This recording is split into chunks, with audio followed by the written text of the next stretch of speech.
Hi everyone, Anthony Fantano here, the internet's busiest music nerd, and it's time for a review of the new SWANS Kanderson. record, To Sounds of Evil. Be Kind. I know, this review, it's a little late, but you know, it's 2 hours long! Give me a break! Hey, give him a break! Give me a break! Give him a break! What is on your wall? Give him a break! What is on your wall? Are you spoiling the review right now? I didn't mean to! Get on the thing! Put your face on the thing! Spoiler! Oh.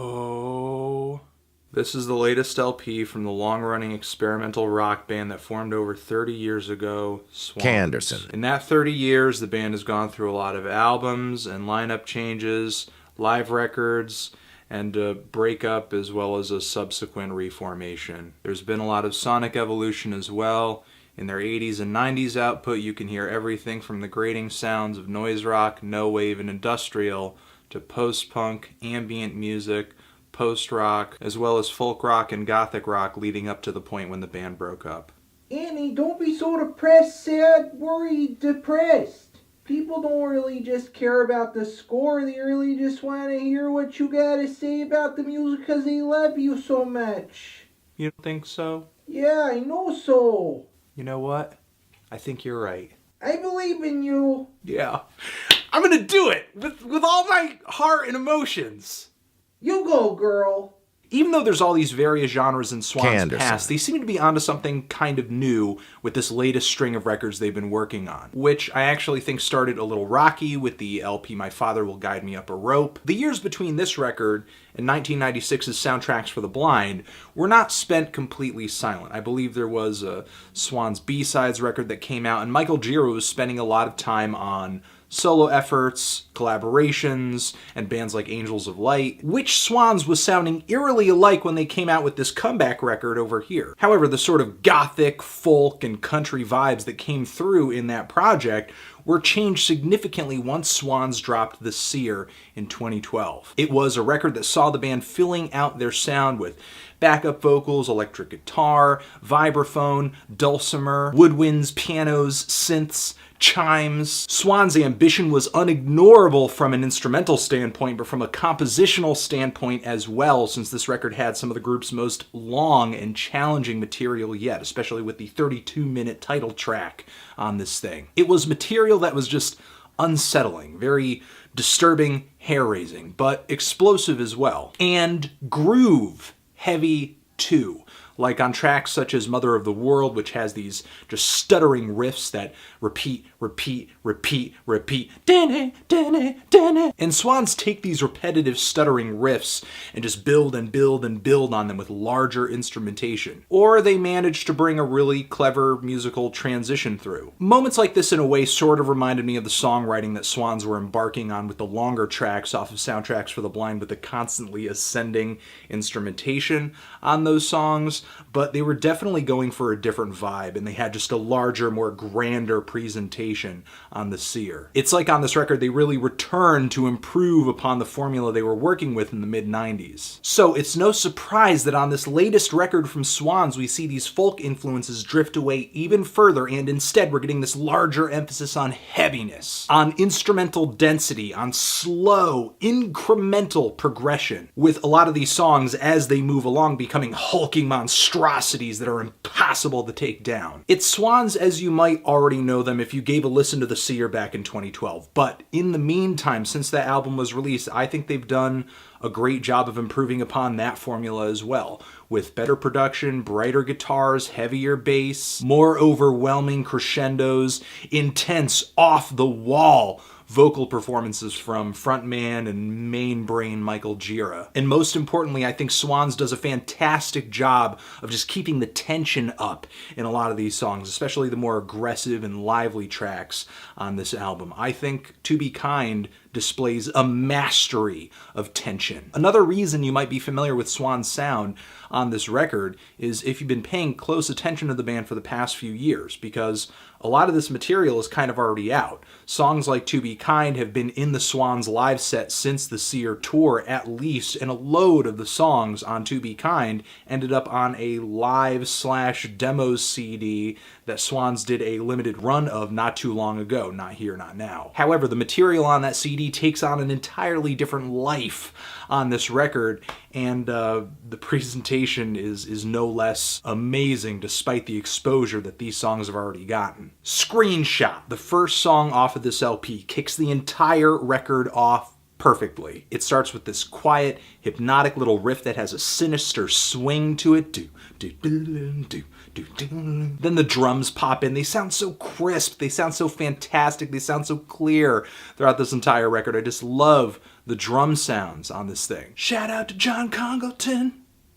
And the band slowly builds the pace and the sound and the instrumentation of this track up, piece by piece by piece. They take huge cues from minimalism on this record and just how these songs move forward. The progressions that this track and others bring to the table are just so seamless. They move so fluidly. It's beautiful. And I love the crescendo that this song builds up to. It's like they're really just working on creating this sense of emotional pressure that they hold until the very last moment. Lyrically, Michael Gira goes through a lot of words, pairing them with the word know this, know that, know this, know that. And these words all seem to have some kind of common thread running through them. No dreams, no suffering, no time, no pain, etc. A lot of the words that Michael Gira is saying no to, I think, have a lot to do with humanity and just the idea of life, as well as religion. We could potentially have all of this freedom, and yet we put all these barriers around ourselves, for the most part, that we make up. Or at least that's what I get from the track. I mean, putting the word no in front of a bunch of words over and over and over again, at the end of the day, is kind of vague in a way. So I'm sure there are going to be people out there that come to different conclusions than me. However, it still ended up being an interesting thing to read into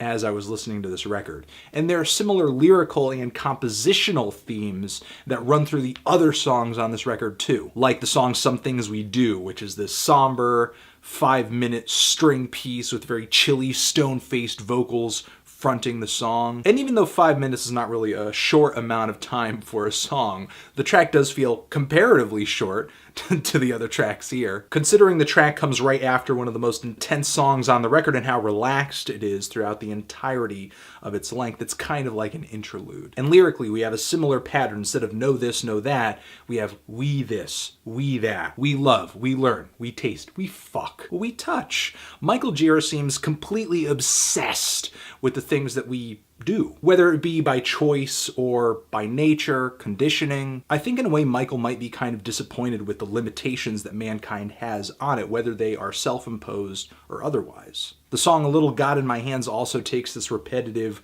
riff structure, building and building and building, but starts off much funkier, much more rhythmic. It's one of the moments here where Swans takes an already loud and very engaging and very visceral piece of rock music and then just makes it louder and louder and louder. There are some amazingly overwhelming walls of horns and glitchy synthesizers on this track that just make my mouth peel back every time to smile, because man, are they just ear-piercing, body-destroying. Not only that, but just the flavor, the tone of the music on this song.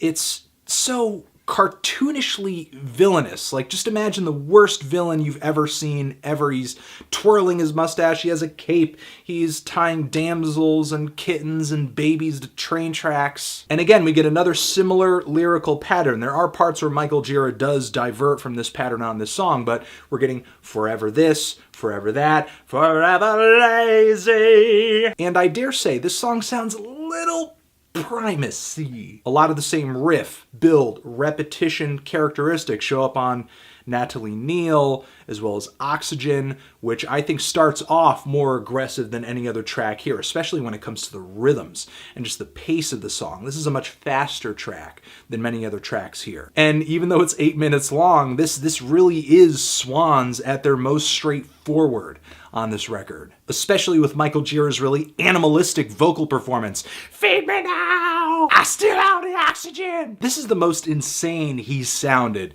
since Swan's early days on records like Greed and Filth and Cop. And in a way, I don't think this record is too far off from what those early Swans LPs do formulaically. The ugly, the repetition, the primal appeal of the drums and the grooves. However, with To Be Kind, this formula is being taken to a more refined and complex level, and managing to stir up a slew of different emotions in the process. Like with the track Bring the Sun, which is the first half of this longest song at 34 minutes. And it has one of the most crushing introductions of any song on this album, with all this instrumentation just piling on top of one another, pummeling on this one note over and over and over. It is so heavy and yet very bright and blissful. It's just the power of sound on display on this thing. And these riffs eventually give way to a drone. It's like I'm listening to Swans embrace the idea of music or sound as a religious experience, something that mentally can set you free, bring you to a higher plane. Because simultaneously, while Swans' music is very loud and it is very visceral, I think there are loads of cerebral appeals to the music on this thing too. There are moments on this record that I think are meditative, as well as hellish and fearful. It's like so many songs here just function on the most basic of human emotions. This album is primordial beginnings evolving into complex networks of instrumentation that are all marching to the beat of the same drum, becoming more advanced as they move forward, all focused on the same goal in the same way that like an ant colony would be, or the human race itself without being fully conscious of it. But with every song here that goes in this direction, the power and the sound and the size of the music becomes so great that it eventually just crumbles under its own power. That's essentially the end of the song Bring the Sun, and then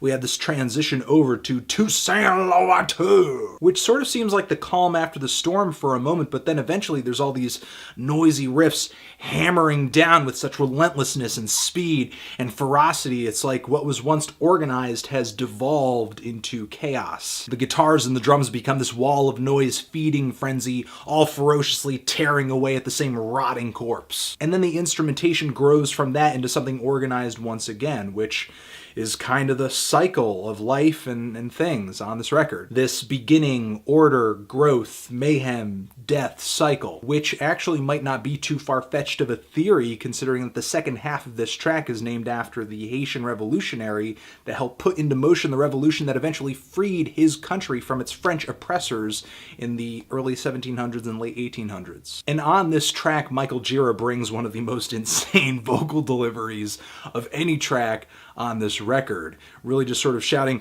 Toussaint! There are moments on this song that devolve simply into Michael rolling his R's and barking. It's just another amazingly intense moment that this record serves up.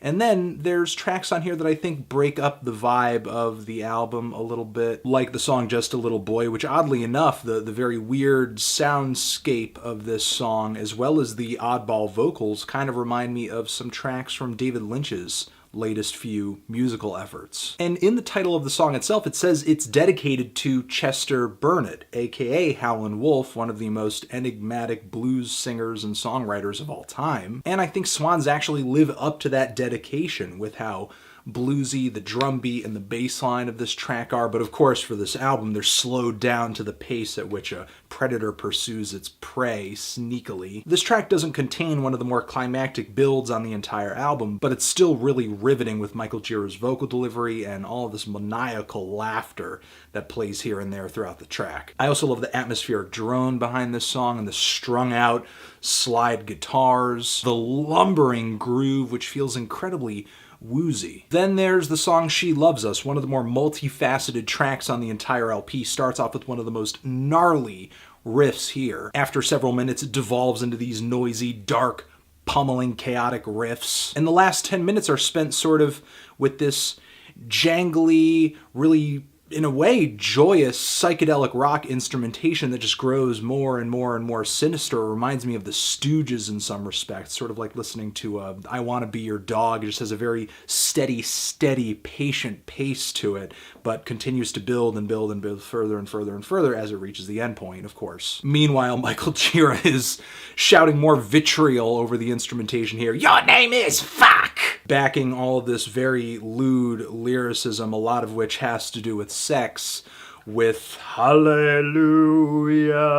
Another moment on this record bringing very primal human necessities, functions, instincts together with religious imagery. There's Kirsten Supine, which starts off as one of the most beautiful songs on the entire LP, a really pretty ballad with these sparkling melodies hanging behind the vocals, and it just hits another fantastic skipping groove on the second half of the track, which just builds up into eternity and explodes toward the end. And the finisher on here, To Be Kind, has one of the most crushing blows of a finish on the entire record and is completely deserving of the throne which it has been given on the of this thing. Swans just do such a fantastic job on this record. They do such a great job taking this very clear formula and just applying it in so many different ways, bringing a decent amount of variety to the record, instrumental variety, emotional variety. There are pretty songs on here, there are hard-hitting songs on here, there are slow burners, there are more direct moments. And even though, yeah, it's not as long as Soundtracks for the Blind,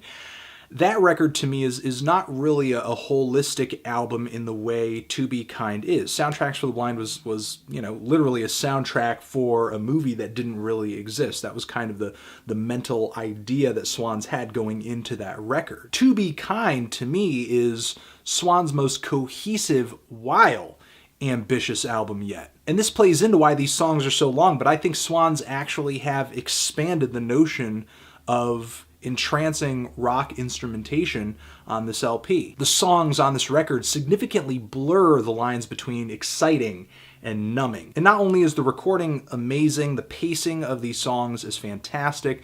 There are just so many interesting passages and twisted layers to these songs. This thing is just so captivating and live and free-flowing, and yet it feels so meticulously placed together. And on top of all of that, I find this excitement / numbness ambiguity really intriguing. I'm feeling a 10. It's a 10. Transition. If you've given this LP a listen, what did you think of it? Did you love it? Did you hate it? Why? What do you think I should review next? And that says Swans, To Be Kind, forever.